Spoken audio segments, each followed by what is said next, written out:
Assalamualaikum and good morning. Learn Arab with Teacher Alia. Today we're going to learn the word relate to fruit.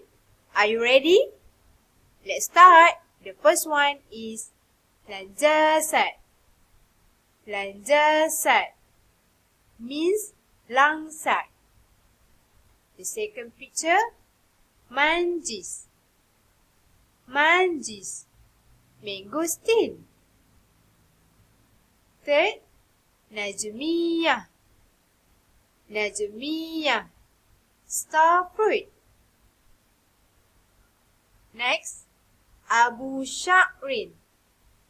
Abu sya'rin, rambutan. Abu syauka. Abu syauka, durian. The last one, lemon. Lemon. Lemon. Okay, let's do some exercise to improve your understanding. Tick the correct answer. Refer page 1 to get the correct answer. For example, picture 1, lanjasat. Okay, next, you guys can try with your parents at home. Fruit are good for our health. Teacher hope you guys eat a lot of fruit and stay healthy.